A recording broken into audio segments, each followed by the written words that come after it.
can actually leave this because they can use it for the deadlifts. So we need deadlifts, box, the burpee box moments. Perfect. 100-pound sandbag. But then we need like a, I think it's there, like a 40 kilogram or a, no, not 40 kilogram, like a 30 kilogram one for the ladies. So the deadlifts is with the burpees, so we're gonna have to move that potentially down there. I don't want to do it now, so many people. So guys, we're testing out the Primal Primer. I don't know what Pat told you, but it's gonna be savage. But basically what you're gonna do is work for 6 minutes. You'll always finish with a max distance in remaining time. So you'll do a movement, then max distance on a machine, okay? You'll do that, then you'll have 1 minute rest, then you'll do the same AMRAP again. Then you have 3 minutes rest, and you go into a different AMRAP. But it's the same format, 2 movements and then 1 machine. Now the 3 different AMRAPs look like this: burpee box jump overs, deadlifts, and rowing, okay? So like I said, all the reps and stuff will be on the screen in a sec. The other one then is sandbag work. So sandbag over the shoulder and then sandbag carrying for a distance. And then that one is with the bike. And then the last one is gonna be the kettlebell carrying, sled push and run. Primal Primer, let's go.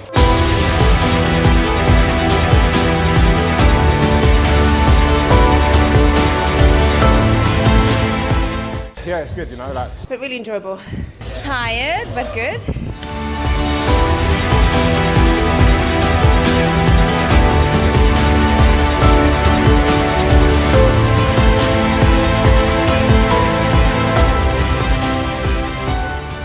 It felt a lot like the race. The legs are heavy, the legs are sore, tired. Doing the run the first way round was okay, but the legs at the end were just gone completely. It's nice to be part of the first Primal Primer. Enjoyed it, pushed myself. My legs are feeling very tired, but had a lot of fun and yeah, looking forward to the actual event. I think for me the easiest part was the sled push. The challenging part was the burpees, but overall it's good. It was super fun, but very challenging. The worst part for me, I'd say, was the sleds because my legs were super tired. But all round, it's a good primer to get you ready for Primal. So that was awesome. Came to Athlete today. We practiced the Primal Primer with 4 athletes. Really good athletes, a nice mixture of abilities, strengths and weaknesses. And it was really good for us to see the Primal Primer in action. 1 or 2 little tweaks I think we need to change just to make sure that it's absolutely perfect and we're getting out of it exactly what we need to. But yeah, it was really, really good. I think they really liked it. I think they thought it was a little bit harder than they were expecting, which was fun to watch. But it was really, really good. So the way that we've designed the Primal Primer is very anaerobic in nature. So similar to the Primal, it targets similar energy systems, not exactly the same, but similar. We've got some designated rest time in there so that for us then to measure it and get a score from it, it's a little bit easier. But yeah, as a concept, it's very, very good. I'm excited to fine tune it now and make it absolutely perfect. Okay, we're here at Slay Cafe to celebrate our official apparel partner's 9th birthday. That's with SquatWolf. They've put on a lovely little show here for everyone that's involved with SquatWolf, and we're excited to come down here and show them support on their great journey they're on in this region.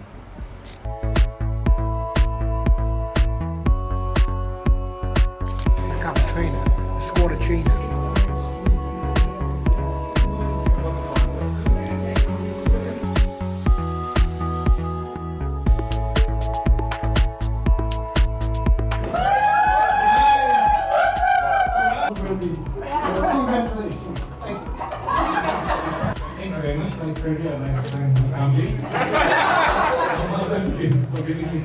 This smoothie's been 9 years in the making. You can tell. 9 things you find in a gym bag. Water bottle, towel, spare shorts, spare t-shirt, spare vest, sweatbands, lifting sleeves, weightlifting belt, headscarf. Got a nice new polo from SquatWolf. It just means their 9th birthday. And also we've got a battery pack as well. Amazing. Really, really nice evening.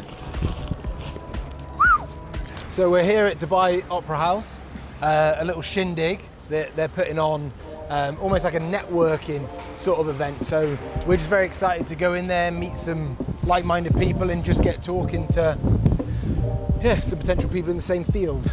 So we get 3 drinks and a pizza, Yeah. which I'm very excited for. But also, hopefully, we get to meet some pretty cool people tonight. Tech Tuesday, I think it's called. But yeah, absolute pleasure to be here at Dubai Opera, buzzing, something a bit different for us. But I guess you could say outside the comfort zone, but if we're good at nothing else, we're good at pretending. Yeah, so stay tuned.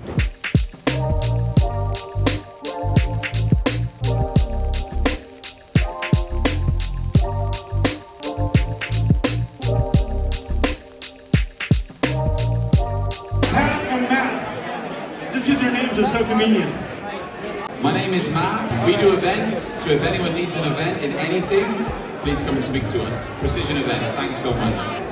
My name is Pat, background in professional sport. We went into events to give back to the community and make people experience what we experience in sport. So thank you very much. So me and Pat have been coming to Hadaria Island now for 3 years, right? And the concept that they have here and the idea, it is fucking incredible, isn't it? Super ambitious. It's a Modon project, so Modon owned, I think. Yeah, and they basically want this to be like the sporting hub of the country. So you'll obviously see 321, which is just an insanely impressive facility. But then they've got other things here as well. Like there's a running track here, there's a cycling track all around the island. We've got some really nice hotels and stuff dotted around. Indoor sporting facilities, outdoor sporting facilities. All at the highest spec as well, so they could host Olympic teams, like high-end rugby teams, football teams. Well, that's what they're aiming for. Yeah. That's what they want it to be.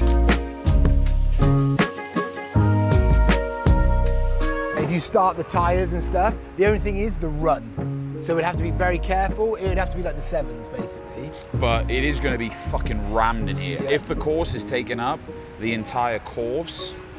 Oh yeah, well that's the thing, it will do. And honestly, with gates as well, realistically, I don't know if people can go on that side. Do you know how we could 100% make it big enough? Is if like the run, like so when they run over there, they actually do run on the red. Yeah, that's fine. Yeah. You know, but then no one can watch from But there. the only thing I'd say about that is we're increasing the width. Like we can't even use this No. because. Well, it's not wide enough. And also, so the tyres won't go. And it would also lopside the where the rowers and stuff need to go. But obviously, like, I mean, an easy solution is no spectators are allowed in, and we use the red. Yeah. But then obviously it's shit to watch outside. But you are, because literally your arch could be like in front of these. Like let's say but like we can get people in the middle and do this though. But well, I'd say run on the red. I'd say the arch goes from here out onto the red. This line here is the inside of the track. So I'm running for now. Me, it's just such an easy way to make sure they run in 400 meters.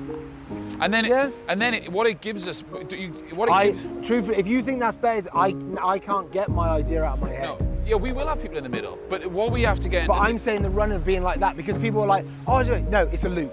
Wherever no, but it can't be wherever we do it because we will go somewhere in the future where you can't. You know what I mean? Like, what if this was the venue for Primal in the UK, but you didn't have the paddle courts?